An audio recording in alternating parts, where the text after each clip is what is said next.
Você não sobrevive neste mundo cuidando dos outros.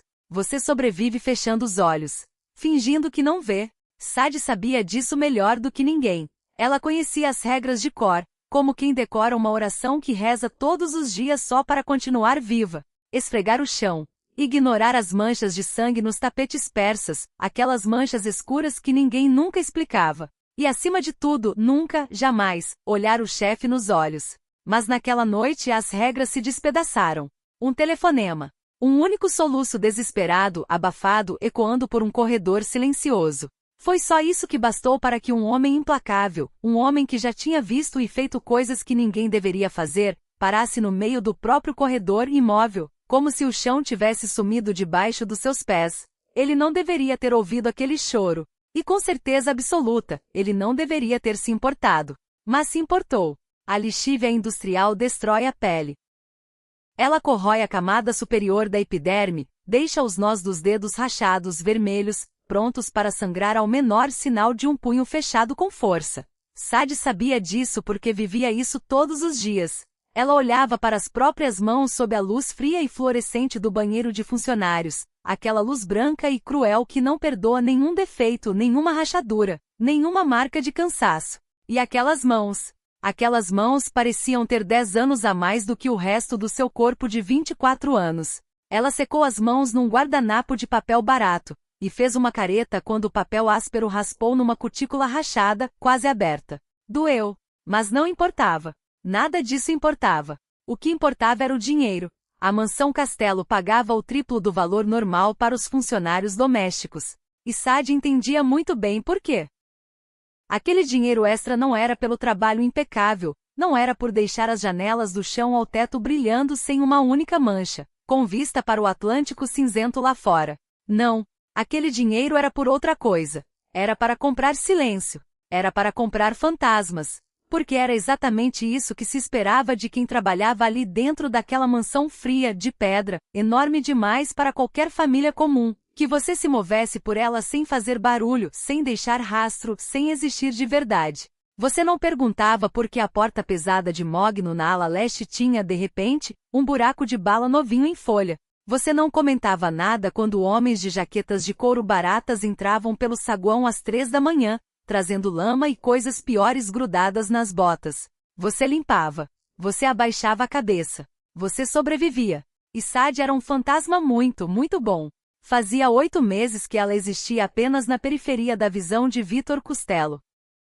Só mais um borrão de uniforme cinza empurrando um carrinho de produtos de limpeza pelos corredores. E Vitor não era o tipo de homem que você queria que reparasse em você. Ele não era daqueles aristocratas charmosos, elegantes, que brincavam de crime organizado usando ternos italianos e sorrisos ensaiados.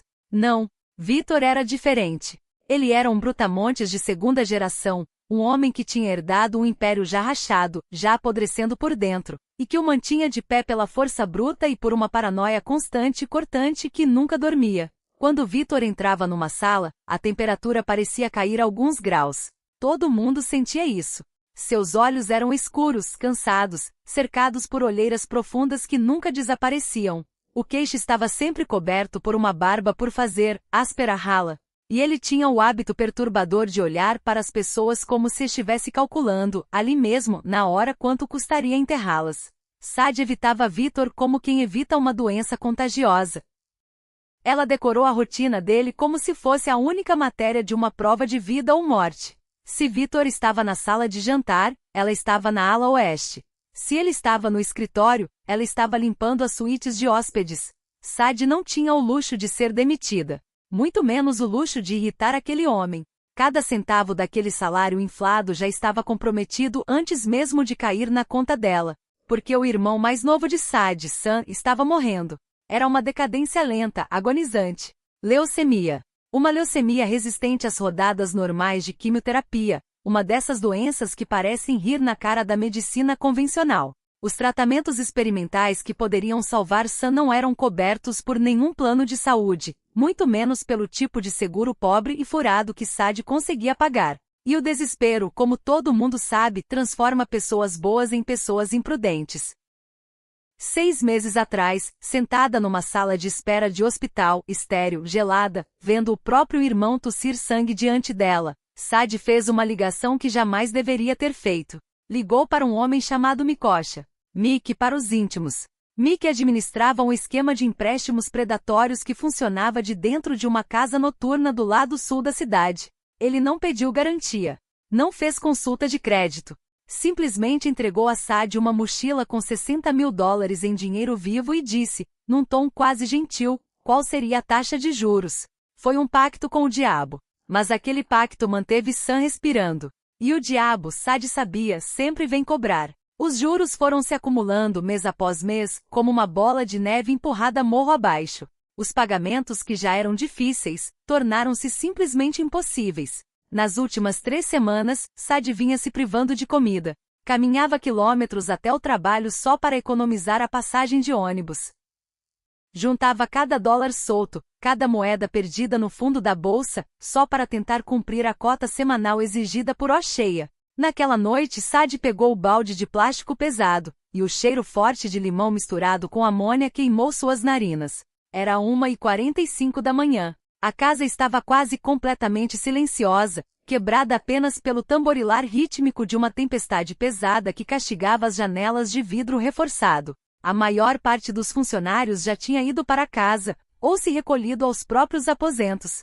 Sadie tinha se voluntariado para o turno da noite. Aquilo pagava $50 a mais. $50 era uma gota d'água no oceano da dívida dela. Mas era alguma coisa. E naquele momento alguma coisa era tudo que Sadie tinha. Ela empurrou o carrinho pelo corredor do segundo andar, o carpete grosso absorvendo o som dos seus tênis de sola de borracha baratos e gastos. No fim do corredor ficava o escritório de Victor. Um fio fino de luz amarela e quente escapava por baixo da pesada porta de carvalho. Ele ainda estava acordado. Sadie parou. O peito apertou. A regra era simples, gravada a fogo em cada funcionário desde o primeiro dia. Não incomodar o chefe quando a porta está fechada. Mas os apliques de parede em latão, do lado de fora do escritório, estavam cobertos de poeira. Era um trabalho que ela precisava terminar naquela noite, custasse o que custasse. Ela hesitou, as mãos rachadas apertando a alça do carrinho. Podia simplesmente pular aquilo. Ninguém notaria. Mas o medo de perder aquele emprego, o único fio de vida que restava a Sam, empurrou Sadie para frente. Ela estacionou o carrinho a uma distância segura, pegou um pano de microfibra e um frasco de polidor, e se moveu em silêncio, entrando no pequeno círculo de luz que escapava por baixo da porta do escritório. Ela esticou o braço, começando a limpar os apliques de latão ornamentados. E foi então que ouviu. De dentro do escritório vinha o tilintar baixo e rítmico de gelo batendo contra cristal. Victor estava bebendo. Passos pesados iam e vinham, abafados pelos tapetes grossos. Ele estava ao telefone, a voz baixa rouca, num rumor agressivo. Sadie não conseguia entender as palavras, só a cadência tensa, cortante, de quem estava dando ordens que ninguém ousaria contrariar. Sadie trabalhou mais rápido, desesperada para terminar logo e se recolher em segurança nos aposentos dos funcionários. Foi então que o próprio bolso dela vibrou. Foi um zumbido áspero, quase violento, contra o quadril. Sadie congelou. Era o telefone descartável, aquele que ela usava apenas para o hospital. E para a O'Shea. Ela puxou o aparelho, o coração martelando contra as costelas. A tela rachada iluminou o corredor escuro. Número desconhecido. O estômago dela despencou. Eram 2 da manhã. O hospital não ligava às 2 da manhã, a não ser que alguém tivesse morrido. E O'Shea não ligava, a não ser que estivesse com raiva. Sadie devia ter desligado o telefone. Devia ter simplesmente se afastado. Mas o pânico venceu a lógica. Com o polegar trêmulo, ela apertou o botão de atender e pressionou o plástico barato contra o ouvido. Alô? Sussurrou Sadie, a voz reduzida a um fio de som quase inaudível. Sadie, querida, a voz grossa, com aquele sotaque irlandês zombeteiro de Mick, escorreu pelo receptor como um veneno lento. Sadie fechou os olhos, encostando-se no papel de parede frio e forrado de seda do corredor. Mick, eu tenho o pagamento. Eu recebo na sexta. Eu juro que vou ter o dinheiro. Ela mantinha a voz baixa, num sussurro desesperado, quase frenético. Sexta é muito tempo, Sadie, Mick disse. E ele não parecia bravo. Parecia divertido. E isso era infinitamente pior. E sinceramente, os juros estão se acumulando. Você está devendo de novo. Eu não estou devendo. Eu fiz as contas. Matemática é subjetiva, querida. Meu contador diz que você me deve um pagamento único de $20.000. Hoje à noite. Os pulmões de Sadie esqueceram como funcionar. $20.000. Ela não tinha $20 na conta corrente. Aquele não era o trato combinado. Mickey, por favor, a garganta dela se fechava. Eu já te dei tudo o que eu tinha. Eu só preciso de mais um pouco de tempo. O tempo acabou. Houve uma pausa. O som de um isqueiro sendo aceso do outro lado da linha. Estou olhando para uma coisa bem triste agora, Sadie. Bem trágica. Do que você está falando? Estou parado no estacionamento do St. Jude's. O sangue sumiu do rosto de Sadie. O chão pareceu se inclinar debaixo dela. Não, ela sussurrou. Não, Mickey, fique longe dele. A segurança daqui é uma piada. Mickey continuou num tom casual, quase de conversa fiada. Meu garoto Declan subiu direto até a ala de oncologia do 3º andar. Ele diz que seu irmão parece péssimo. Todos aqueles tubos. Seria uma pena se alguém tropeçasse num fio. A energia cai. Os alarmes param de funcionar. O garoto simplesmente adormece. Para. Sadie engasgou. A mão voou até a boca, contendo à força o grito que queria rasgar a garganta dela para fora. As lágrimas queimaram os olhos, rápidas, quentes, escorrendo pelos cílios antes que ela pudesse piscar para segurá-las. Você tem 1 hora, Sadie. Transfere os 20.000. Ou Declan desliga a máquina do garoto. Literalmente. Eu não tenho dinheiro, Mickey. Por favor, eu faço qualquer coisa. Eu trabalho para você. Eu não quero você. Eu quero meu dinheiro. 1 hora. O relógio está correndo. A linha caiu. O silêncio no corredor era ensurdecedor. Sadie encarava a tela escura do telefone. O ar parecia grosso demais, impossível de respirar. Ela não conseguia puxar o ar para dentro dos pulmões. O irmão dela, Sam, pequeno, pálido, sempre fingindo estar bem enquanto o veneno corria pelas veias dele. Sam estava lá em cima dormindo, completamente alheio ao fato de que um monstro estava parado do lado de fora do quarto dele. As pernas de Sadie cederam. Ela escorregou pela parede, os joelhos batendo no tapete caro. Ela tapou a boca com as 2 mãos, mas não foi suficiente.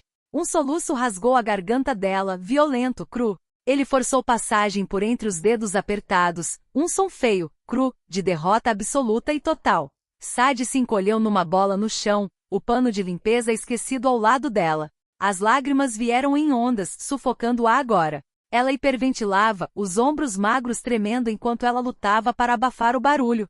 Ela tinha falhado com ele. Sam ia morrer porque ela era estúpida demais, pobre demais, fraca demais para impedir aquilo. Ela chorava como um animal preso numa armadilha, um choro que vinha das entranhas, sem fôlego, completamente quebrado. A poucos metros dali dentro do escritório, Victor Costello estava sentado atrás da pesada mesa de mogno, esfregando a ponte do nariz. Ele funcionava havia dias com 3 horas de sono e uma quantidade absurda de cafeína. O sindicato russo do centro da cidade estava avançando sobre as rotas de suprimento dele. 2 dos seus tenentes estavam trocando acusações um contra o outro, e Victor tinha quase certeza de que ia precisar atirar em um deles antes do fim da semana. Ele serviu mais 2 dedos de uísque escocês, o líquido âmbar queimando a garganta. Ele odiava aquela vida. Sempre tinha odiado. Mas era a cruz dele para carregar. Você não sai da família Costello andando. Você sai dentro de um caixão. Ele pousou o copo, apoiou os cotovelos na mesa, fechou os olhos, saboreando o silêncio. A casa finalmente estava quieta. E então ele ouviu.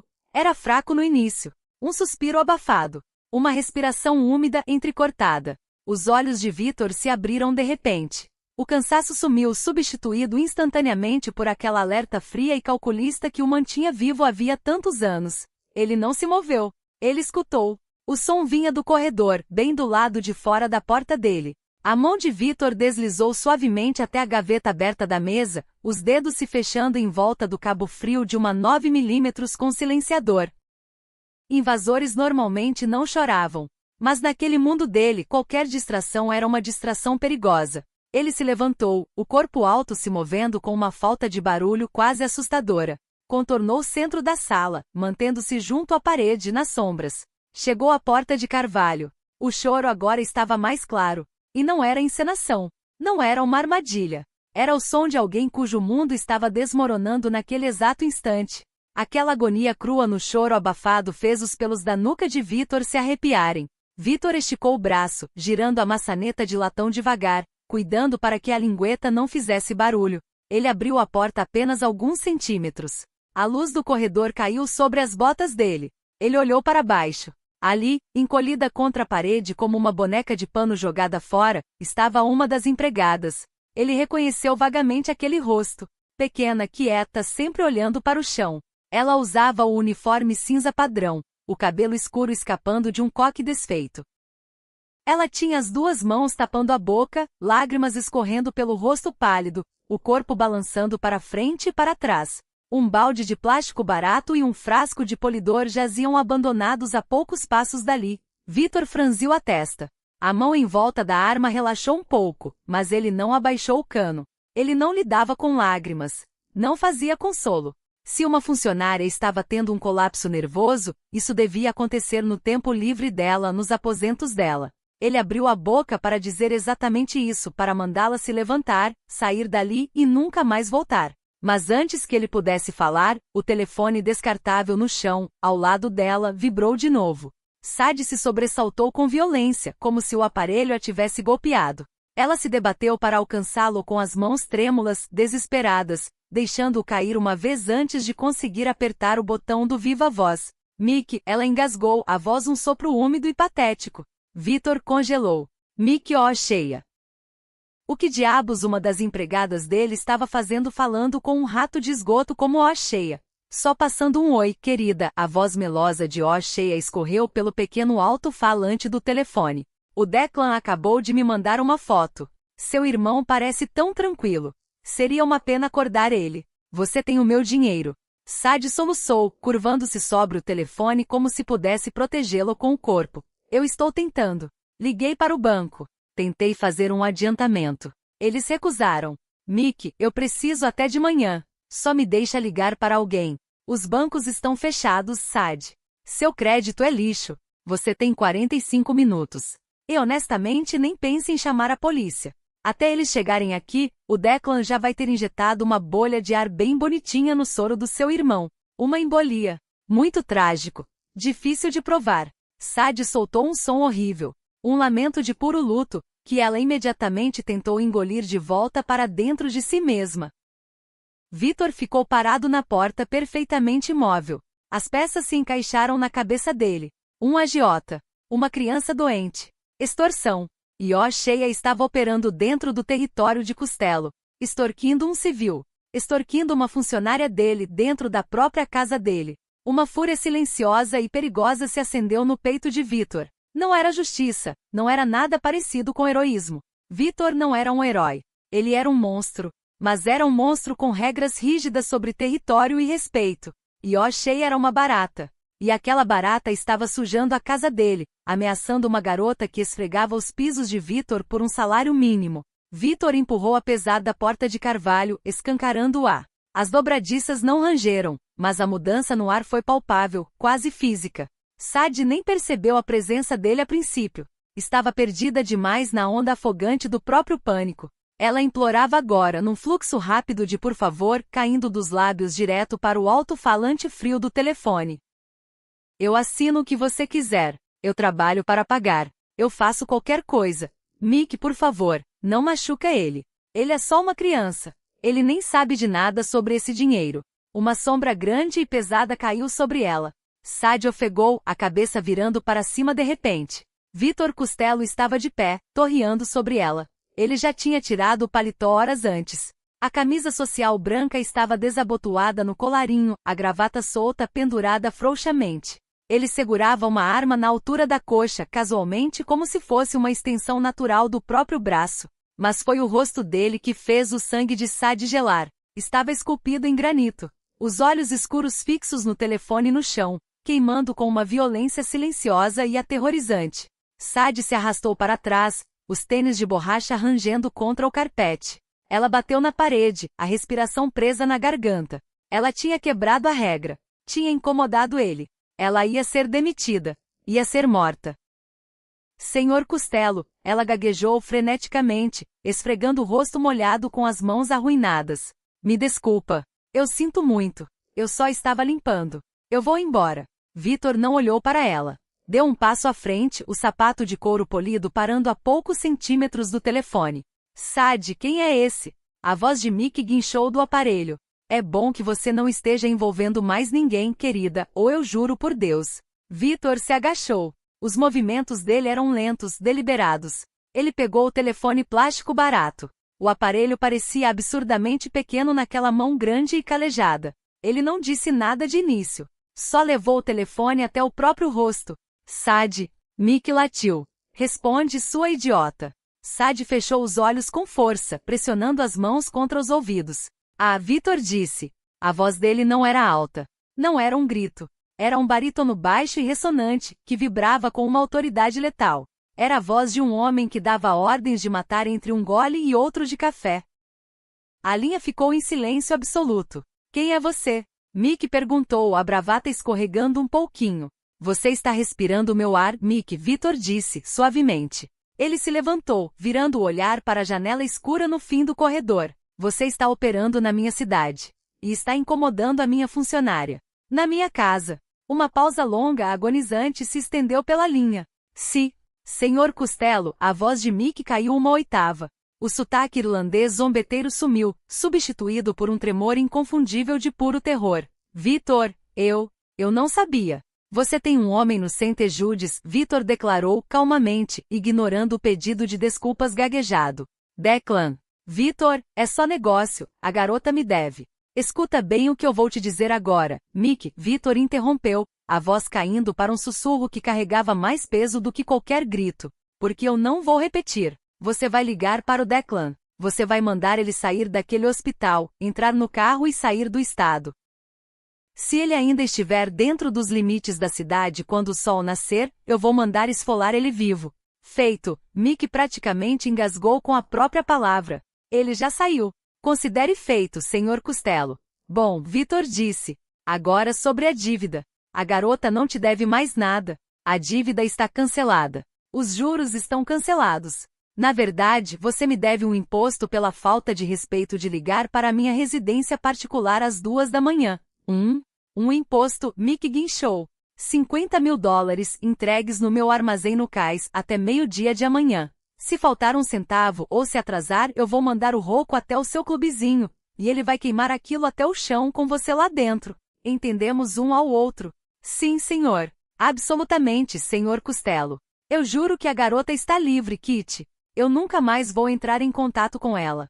Se você sequer olhar na direção dela, Vitor disse, suavemente, como quem comenta o tempo, eu vou arrancar os seus dentes com um alicate. Ele desligou sem esperar resposta. O silêncio voltou a preencher o corredor, espesso, sufocante. Vitor ficou parado ali por um momento, olhando para o telefone na mão. Apertou um botão, desligando-o, cortando a energia por completo. Então virou a cabeça e olhou para Sadie. Ela ainda estava encolhida contra a parede, tremendo como uma folha em meio a um furacão. Os olhos arregalados, aterrorizados, fixos nele como se ele fosse o próprio diabo. E talvez fosse mesmo. Vitor travou lentamente a trava de segurança da arma e a guardou na cintura, atrás das costas. Jogou o telefone descartável em cima do carrinho de limpeza com um estalo seco. Levanta, ele disse. Não era um pedido. Sadie se levantou às pressas, as pernas fracas, trêmulas. Ela se segurou na borda do carrinho para não cair. Manteve a cabeça baixa, os olhos fixos na ponta dos sapatos caros dele. Olha para mim, Vitor ordenou. Sadie forçou o queixo para cima. Encontrou os olhos dele. Escuros, frios, completamente indecifráveis. Ela esperava raiva. Esperava ser demitida ali mesmo. Seu irmão, Vitor disse, sem rodeios.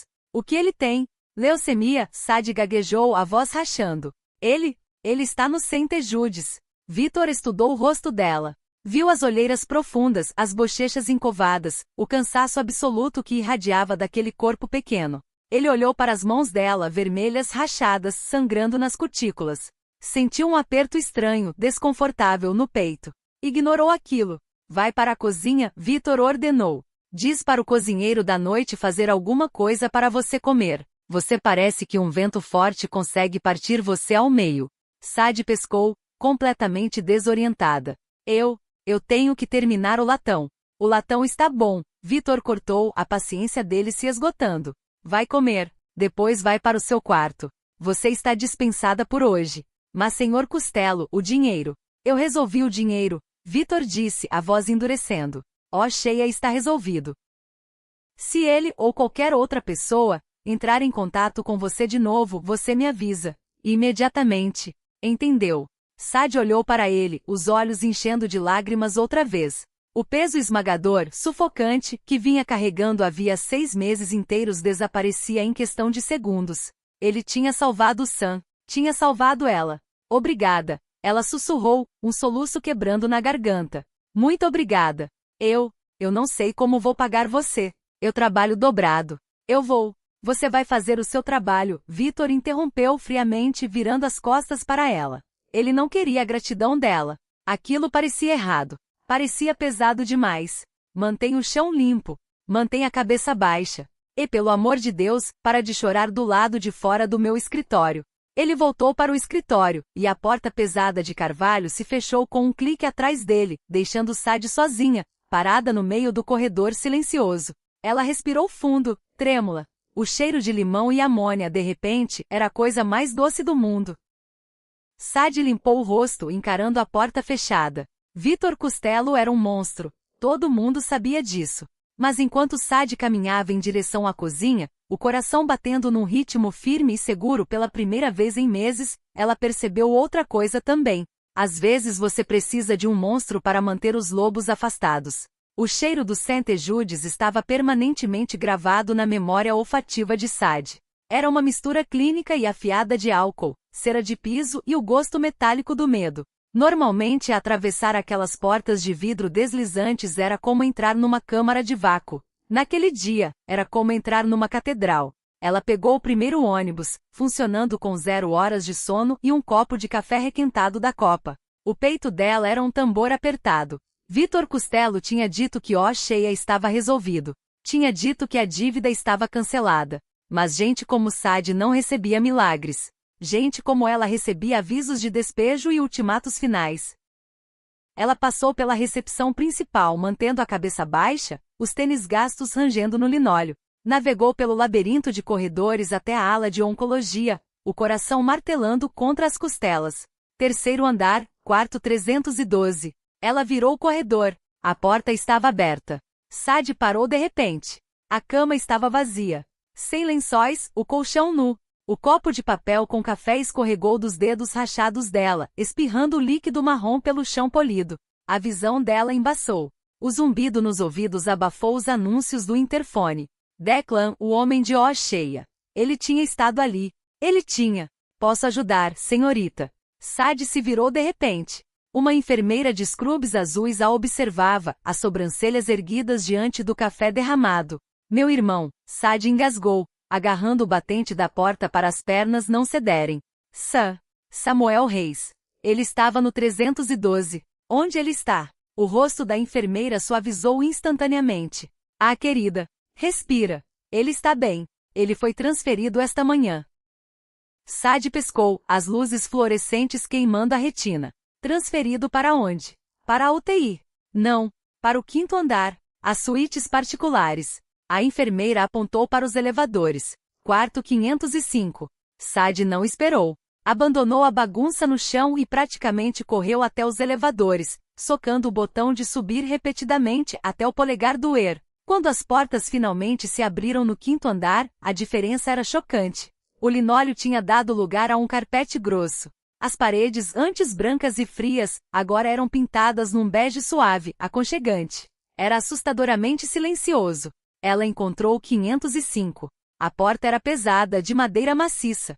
Ela empurrou. Sam estava sentado numa cama enorme, ajustável, assistindo a uma televisão de tela plana montada na parede. O quarto era o dobro do tamanho do antigo, banhado em luz natural vinda de uma janela que dava de verdade para um parque, e não para a parede de tijolos de um estacionamento. Havia uma cesta de frutas em cima da mesa. Sadie. Sam abriu um sorriso enorme, deixando cair a colher de plástico. Ele estava pálido, a cabeça careca por causa da quimioterapia, mas o sorriso era genuíno. Olha isso! A TV tem todos os canais. Já faz 1 hora que eu estou assistindo Caminhões Monstro. Sadie não conseguiu falar. Ela caminhou até a cama, as pernas pesadas como chumbo, e jogou os braços em volta dos ombros frágeis dele. Enterrou o rosto no pescoço fino do irmão, respirando o cheiro da pele dele por baixo do antisséptico. Ele estava quente. Estava respirando. Ei, você está me esmagando. Sam riu, dando tapinhas desajeitados nas costas dela. Que foi? Você está chorando. Não, Sadie mentiu, afastando-se e limpando o rosto com a manga. Só surpresa. Sam, como isso aconteceu? Uma mulher de jaleco branco impecável entrou no quarto, segurando um tablet. Doutora Evans. O estômago de Sadie se contraiu. Ela devia à doutora Evans $4.000 em copagamentos atrasados. Senhorita Reis, a doutora Evans disse, o tom completamente livre daquela tensão habitual. Ela soava até deferente. Fico feliz que a senhorita esteja aqui. Queríamos discutir o novo cronograma de tratamento do Samuel.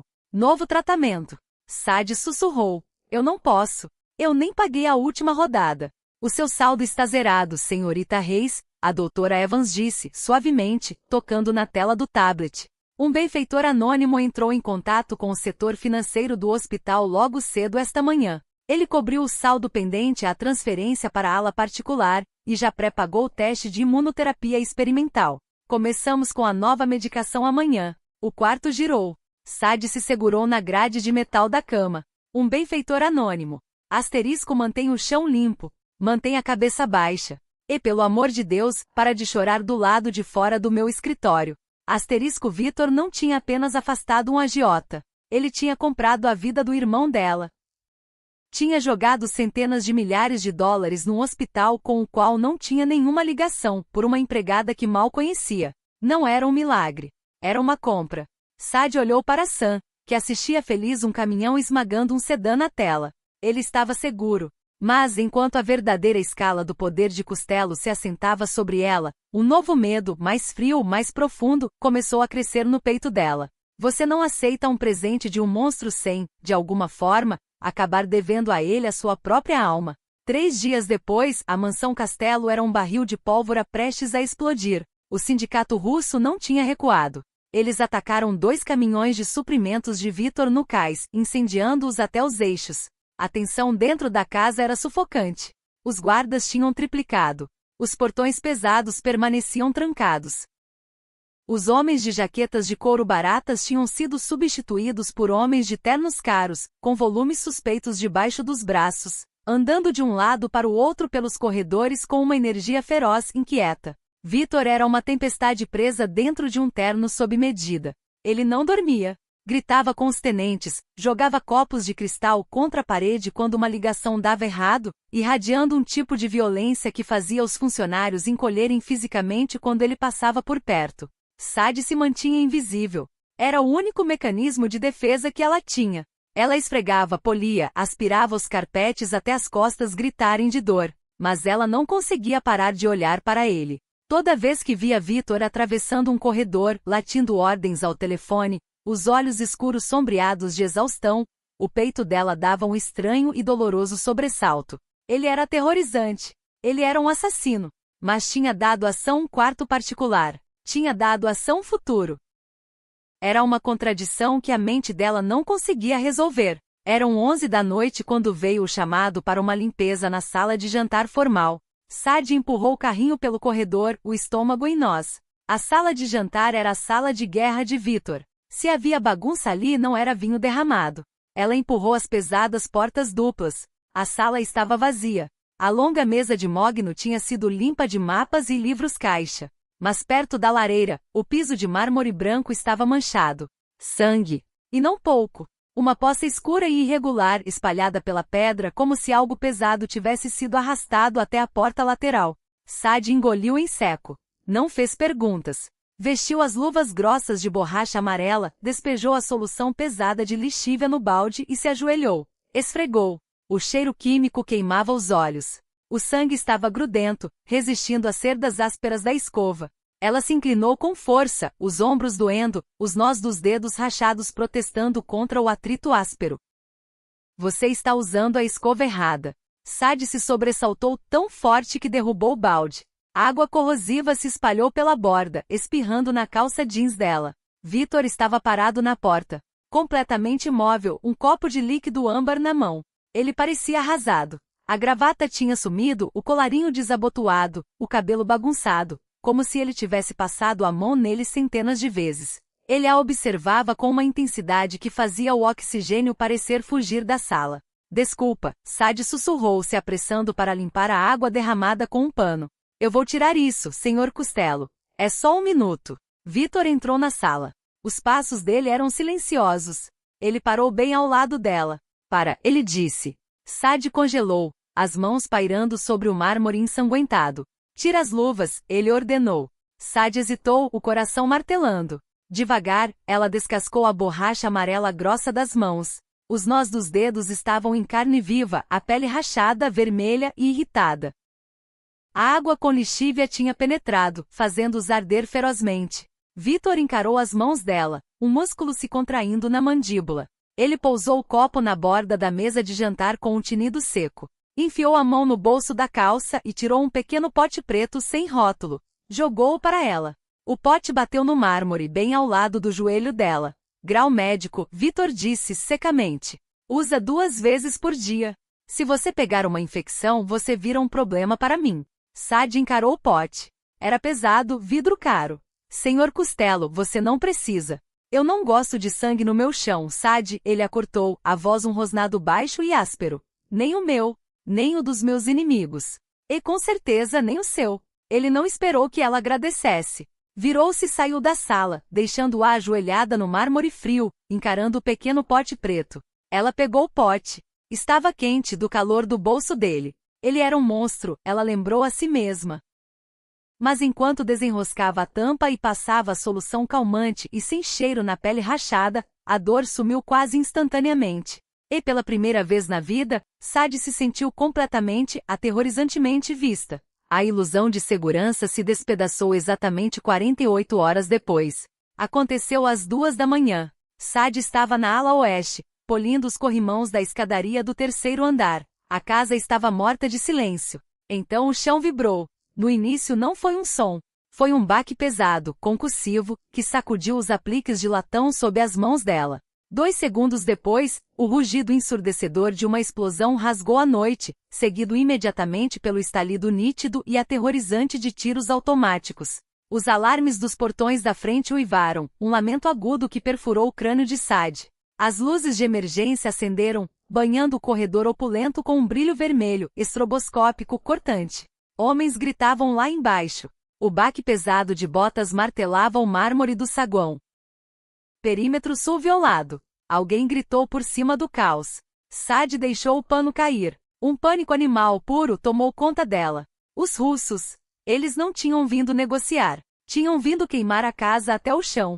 Ela se virou para correr em direção à escada de serviço no fim do corredor. Antes que conseguisse dar 3 passos, a janela enorme da baía no fim do corredor explodiu para dentro. Uma chuva de balas rasgou o vidro, dilacerando as cortinas pesadas de seda, cravando-se na parede de gesso.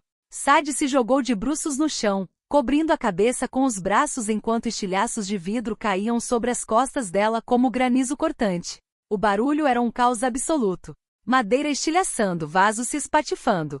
Os tiros vinham do gramado, mirados direto nos andares de cima. Ela ia morrer, ali num tapete de corredor que ela mesma tinha aspirado no dia anterior. Sam estava seguro, mas ele ia crescer órfão. De repente, uma mão pesada agarrou a gola do uniforme dela por trás. Sadie gritou, se debatendo violentamente, mas o aperto era de ferro. Ela foi arrastada para trás, os tênis de borracha escorregando pelo carpete, puxada com força atrás do pilar de concreto grosso que separava a escadaria do corredor. Foi prensada contra um peito duro. Quieta, uma voz sibilou no ouvido dela. Ela conhecia aquela voz. Era pedra e fumaça e autoridade fria. Victor! Ele respirava com força, prensando-a contra a parede, protegendo o corpo dela com o próprio corpo. Segurava um rifle de assalto preto numa das mãos, os olhos varrendo a janela estilhaçada no fim do corredor. Sob a luz vermelha pulsante da emergência, ele parecia um demônio arrastado direto do inferno. Senhor Costello. Ela engasgou, o terror fazendo os dentes dela baterem. Cala a boca. Ele rosnou sem olhar para ela. Apertou um rádio preso ao peito. Relatório. 3 veículos arrombaram os portões. Uma voz sem fôlego crepitou no fone de ouvido dele. Eles estão no gramado. Tem armamento pesado, chefe. Estamos segurando eles, mas estão tentando arrombar a porta da frente. Segurem a linha. Estou indo para a sala do pânico. Vitor rosnou aquilo e olhou para baixo para Sad. Os olhos escuros dele estavam selvagens, dilatados de adrenalina, mas as mãos permaneciam perfeitamente firmes. Você consegue correr, ele exigiu. Sad assentiu freneticamente, incapaz de encontrar a própria voz. Bom, mantenha a cabeça baixa. Se eu parar, você para. Se eu atirar, você se joga no chão. Não sai do meu lado. Antes que ela pudesse processar a ordem, ele agarrou o pulso dela. O aperto era esmagador. Ele a puxou para fora de trás do pilar e disparou pelo lado oposto do corredor, longe da janela estilhaçada. Sad correu, os pulmões queimando. A casa era um campo de batalha. Abaixo deles, o som de gritos e tiros ecoava pela grande escadaria. O cheiro de enxofre e fumaça era espesso no ar, sufocando o ar. Eles chegaram ao fim do corredor, deslizando para dentro do escritório particular de Vitor. Ele bateu a pesada porta de carvalho e a trancou, jogando o ferrolho pesado. Foi até a estante de livros atrás da mesa, alcançando as cegas por trás de um volume encadernado em couro. Um clique pesado soou. A estante inteira se abriu, revelando uma porta de aço. Um teclado brilhou verde na escuridão. Vitor digitou um código rapidamente. A porta de aço sibilou se abrindo. Entra, ele ordenou, empurrando-a para dentro do espaço completamente escuro. Sad tropeçou, esbarrando num sofá de couro na escuridão. As luzes se acenderam, LEDs brancos e ásperos, iluminando uma sala enorme, forrada de concreto, equipada com monitores de água e uma parede inteira de armamento. Vitor entrou atrás dela e fechou a porta de aço com um estrondo. O mecanismo pesado de travamento engatou com um baque final ecoante. O silêncio que se seguiu era absoluto. Os tiros, os alarmes, os gritos, tudo desapareceu, cortado por 60 centímetros de aço reforçado. Sad desabou no sofá de couro, enterrando o rosto nas mãos, o corpo inteiro tremendo violentamente. Ela hiperventilava, lutando para puxar ar para dentro dos pulmões. Vitor foi até o painel de monitores na parede, ligando interruptores. As telas ganharam vida, mostrando imagens de segurança em preto e branco dos homens dele revidando os tiros no gramado da frente. Ele os observou por um longo momento, o rosto uma máscara sem emoção. Então ele se virou para encará-la. Deu um passo à frente, e foi nesse momento que Sad viu. A manga esquerda da camisa branca dele estava encharcada de sangue. Não era uma mancha pequena. Era uma mancha pesada, saturada, se espalhando rapidamente do bíceps até o punho, pingando no chão de concreto da sala do pânico. Você levou um tiro, ela sussurrou. O pânico no peito dela de repente congelou numa concentração fria e afiada. Vitor olhou para o próprio braço como se tivesse acabado de notar uma manchazinha qualquer, só de raspão. Não importa. Ele foi até um armário de metal, abrindo-o com uma mão. Puxou uma caixa branca de primeiros socorros e a jogou na mesinha de centro na frente dela. Afundou pesadamente na poltrona em frente ao sofá, deixando o rifle cair no chão. Olhou para ela, os olhos escuros travando nos dela. O chefe. O monstro. O homem que tinha comprado a vida do irmão dela. Eu preciso que você costure, ele disse suavemente. Sad encarou o ferimento, o cheiro de cobre atingindo o fundo da garganta dela. Ela não era mais um fantasma. Estava sentada no escuro, ao lado de um rei sangrando, e a linha invisível entre eles tinha acabado de se romper completamente.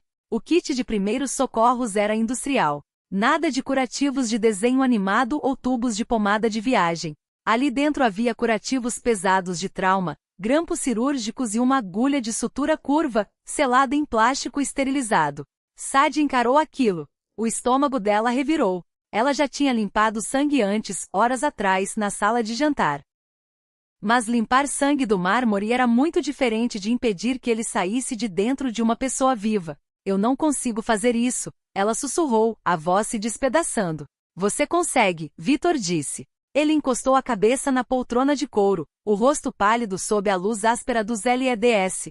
Eu não tenho escolha, Sad. Se eu desmaiar de perda de sangue antes que meus homens garantam o perímetro, quem quer que entre por aquela porta primeiro vai colocar uma bala na minha cabeça, e depois vai colocar uma na sua. Aquilo fez o tremor dela parar. A brutalidade pragmática crua daquela frase atingiu-a como um balde de água gelada. Sobrevivência. Essa era a única moeda que valia alguma coisa naquela sala. Ela abriu o kit. As mãos pareciam desajeitadas, os dedos duros. Rasgou um pacote de álcool. O cheiro forte de antisséptico cortou o odor metálico de sangue. Limpa as bordas, Vitor instruiu, os olhos fechados.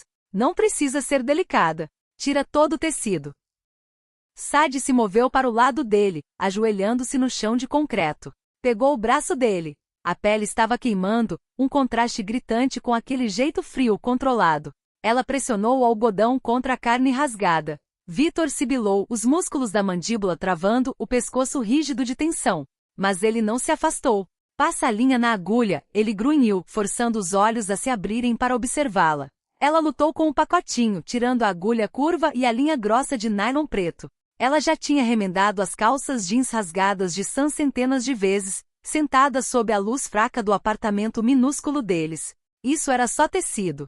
Carne e pele em vez de jeans. Ela repetiu aquilo como um mantra dentro da cabeça. Só tecido. Ela apertou as bordas do ferimento uma contra a outra. A carne estava escorregadia. Empurra, Vitor ordenou, a voz tensa. Entra de um lado, sai do outro. Puxa firme. Amarra. Faz de novo. Sadie empurrou a agulha. Ela encontrou resistência, depois furou a pele. Um novo fio de sangue vermelho escorreu sobre os nós dos dedos dela. Ela engoliu a bile que subia pela garganta, puxou a linha e deu um nó. A respiração dela vinha em suspiros curtos, entrecortados. Por que você fez isso? Ela perguntou, a voz tremendo.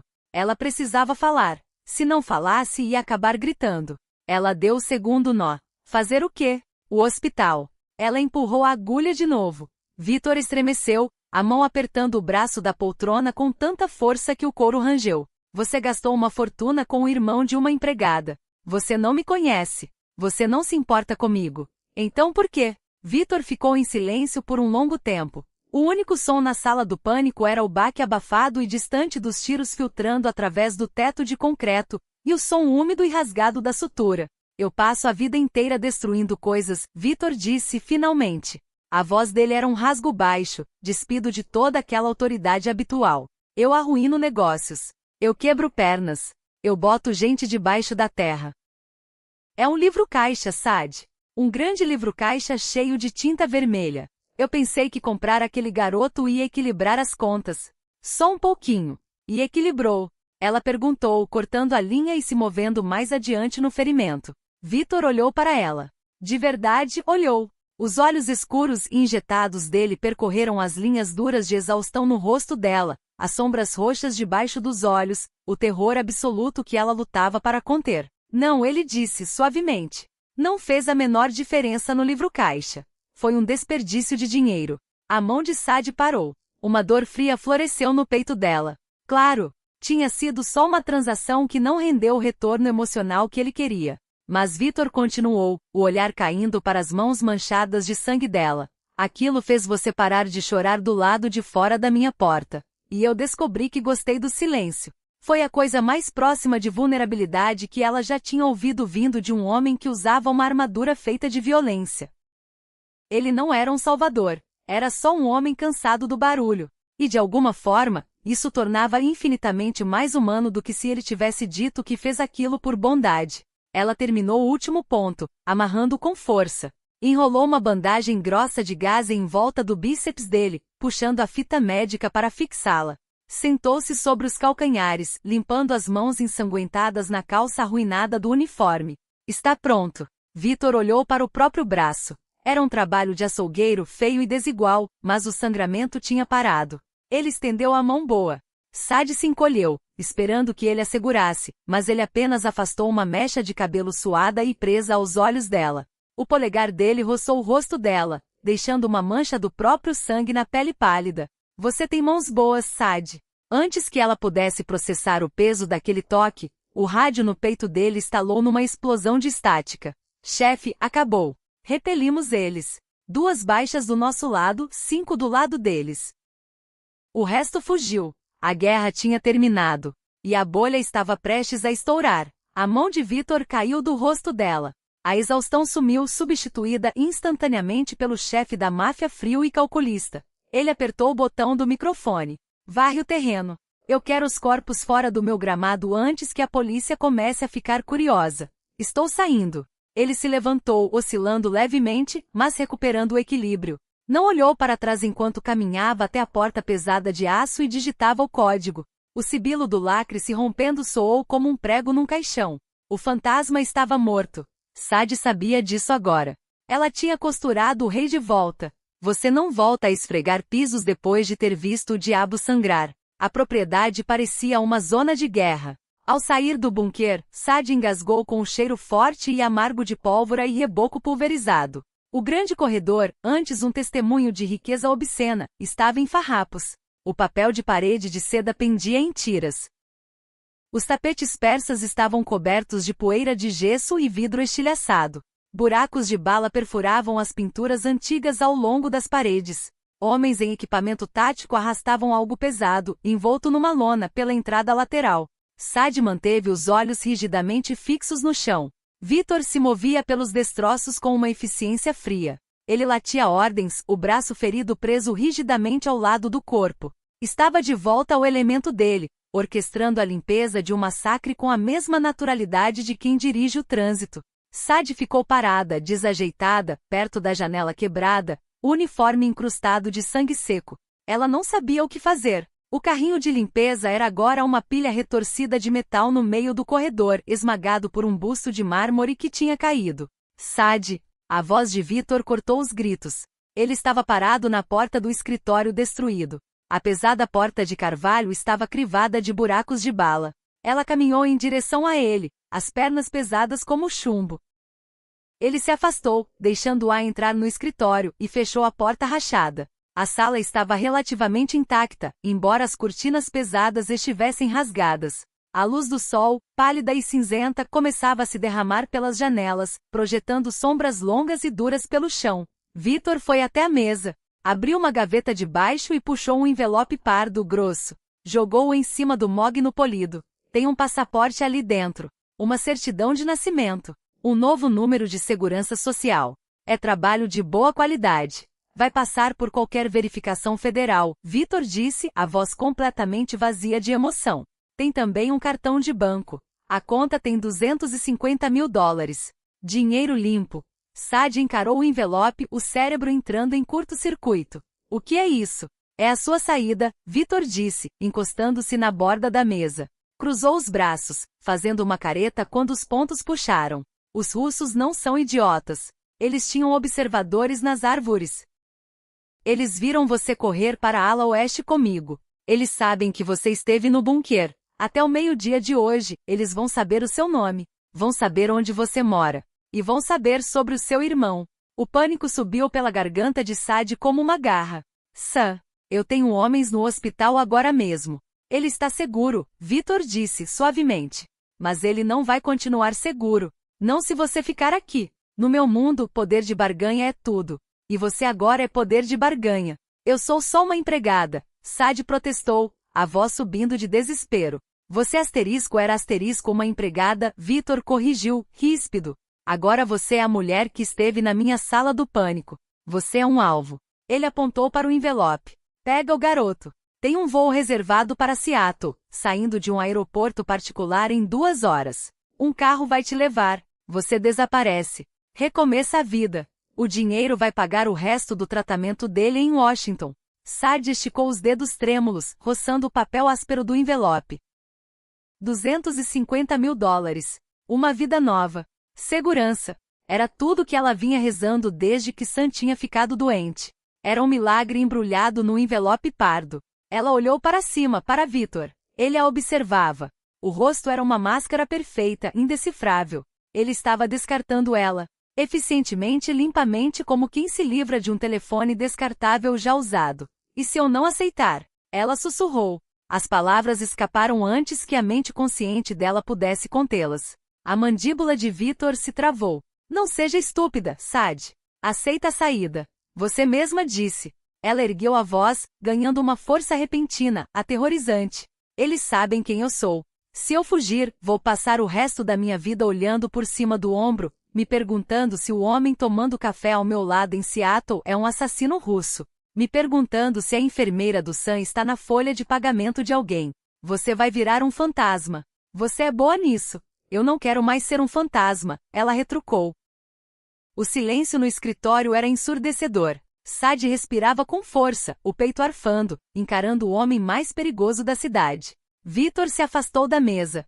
Fechou a distância entre eles em 2 passadas longas, a presença dele de repente sufocante naquele espaço pequeno. Ele a encurralou contra a porta pesada de madeira, a mão dele batendo, chapada na madeira, de cada lado da cabeça dela. Você tem ideia do que está dizendo? Ele rosnou, o rosto a centímetros do dela. O cheiro do perfume dele misturado com sangue e pólvora envolveu Sadie. Se você ficar, você não volta a esfregar pisos. Você pertence a mim publicamente sob a minha proteção. Você entra na mira. E nunca, jamais, sai dela. Sadie olhou para cima, encontrando aqueles olhos escuros e furiosos. Ela viu a violência ali, a posse absoluta, o controle total, inabalável. Mas também viu o homem que tinha deixado ela costurar a carne rasgada dele. O homem que tinha comprado para uma criança moribunda uma televisão de caminhões monstro, só para fazer uma garota chorando parar de chorar. Eu não vou fugir, ela disse. A voz dela não tremeu. Victor a encarou. Por um longo, agonizante momento ele não se moveu. Então ele abaixou a mão grande envolvendo a nuca dela. O aperto era firme, territorial. Vai para o hospital, ele ordenou, a voz caindo para um sussurro rouco. Arruma as coisas dele. Meus homens vão transferir ele para a ala médica particular, aqui na propriedade. E depois, você volta para mim. Ele deu um passo para trás, virando as costas para ela, dispensando-a com um aceno de mão. Sadie não olhou para o envelope na mesa. Girou a maçaneta de latão e saiu do escritório destruído. O St. Jude's parecia diferente daquela vez. Parecia completamente estranho. Sadie caminhou pelo corredor do 5º andar, flanqueada por 2 homens enormes de ternos sob medida. Eles não falavam com ela. Apenas se moviam como sombras silenciosas e letais, os olhos varrendo cada médico, cada enfermeira, cada porta aberta. Ela não era mais a Sadie, a irmã desesperada. Ela era propriedade do chefe. Ela entrou no quarto 505. Sam estava sentado, comendo um copinho de gelatina vermelha. Ele parecia melhor. Os remédios novos já estavam fazendo efeito, trazendo um leve rubor às bochechas encovadas dele. Sadie, ele sorriu, deixando cair a colherzinha de plástico. Então notou os 2 montanhas de músculo parados na porta. Quem são eles? São amigos do meu chefe, Sadie disse, forçando um sorriso calmo. Ela foi até o armário e tirou a mochila dele. Vamos nos mudar de novo, Sammy. Para onde? Para uma casa. Uma casa bem grande. Eles têm um médico só para você lá. Ela jogou as roupas dele dentro da mochila, fechando o zíper com um ar de finalidade. Levou 30 minutos. A equipe do hospital não fez perguntas.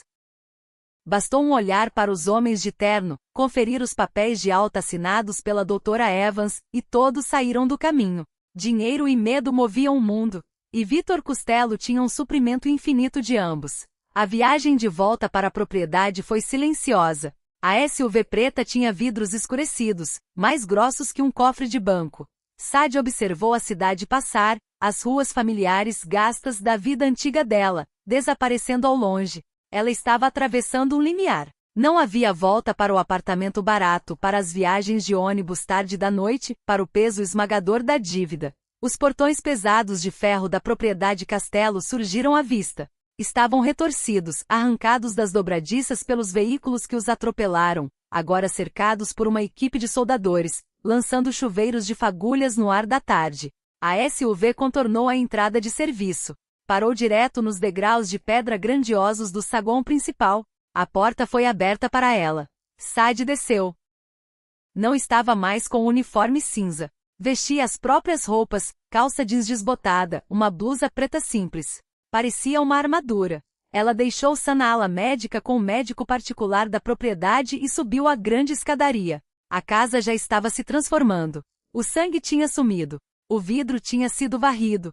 Carpinteiros tapavam as janelas estilhaçadas com tábuas. A máquina do Império Castelo nunca parava de funcionar. Ela desceu pelo corredor do 2º andar. Os apliques de latão que ela polira 2 noites antes agora estavam amassados por marcas de bala. A porta do escritório de Vitor estava aberta.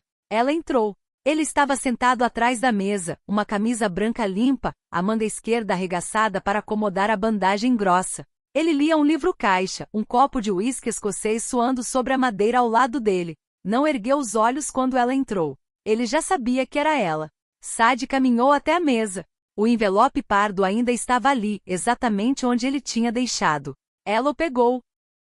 Vitor finalmente ergueu os olhos. Estavam frios, cautelosos, esperando que ela aceitasse a saída, esperando que ela percebesse que não tinha sido feita para aquele mundo. Sadie sustentou o olhar dele. Não disse uma palavra. Moveu as mãos, segurou o papel grosso e rasgou o envelope ao meio. O som de papel rasgando ecoou alto no escritório silencioso. Ela rasgou de novo. E de novo, deixando cair os pedaços picados do passaporte falso e do dinheiro limpo sobre o mogno polido da mesa. Eu te falei, Sadie disse, a voz firme, sólida. Eu não vou fugir. Vitor olhou para o papel rasgado. Ergueu os olhos para ela. A frieza no olhar dele se quebrou, substituída por um fogo escuro, consumidor. O monstro não estava mais olhando para uma empregada. Estava olhando para uma igual. Alguém que entendia as regras da sobrevivência, e escolheu o fogo mesmo assim. Ele se levantou devagar. Contornou a mesa, a presença dele preenchendo por completo o pequeno espaço entre eles. Dessa vez, ele não a prensou contra a parede. Parou bem na frente dela. Estendeu os dedos ásperos calejados, envolvendo-os suavemente ao redor do queixo dela. Inclinou o rosto dela para cima, forçando-a a olhar para dentro do abismo do mundo dele. Não existem segundas chances, Sadie, ele murmurou, a voz um rumor baixo, vibrando pela sala silenciosa. Você não acorda amanhã e decide que isso é difícil demais. Você é minha agora. E que Deus ajude qualquer um que tentar tirar você de mim. Ele não esperou por uma resposta. Se inclinou e a beijou. Não foi gentil. Não foi um conto de fadas. Foi uma marca. Foi desesperado e violento, com gosto de uísque e adrenalina, e o toque metálico de sangue que ainda pairava no ar. Sadie retribuiu o beijo, as mãos se fechando nas lapelas da camisa dele, ancorando-se na tempestade. As regras tinham acabado. O fantasma estava morto. Sadie tinha dado um passo na direção da escuridão, e descobriu que pertencia ali. Sadie fez a escolha definitiva. Ela não fugiu da escuridão. Ela se tornou a rainha dela. A relação entre um chefe de máfia implacável e uma sobrevivente desesperada prova que, às vezes, o único lugar seguro para se esconder é bem ao lado do monstro. Mas, num mundo construído sobre sangue, quanto tempo pode durar essa paz? Se você ficou na ponta da cadeira acompanhando o romance intenso de Sadie e Vitor, deixa o like. Compartilhe essa história com os seus amigos viciados em romance sombrio, e não esquece de se inscrever no canal. Deixa nos comentários. Você teria pegado o dinheiro ou ficado com o chefe? Nos vemos no próximo vídeo.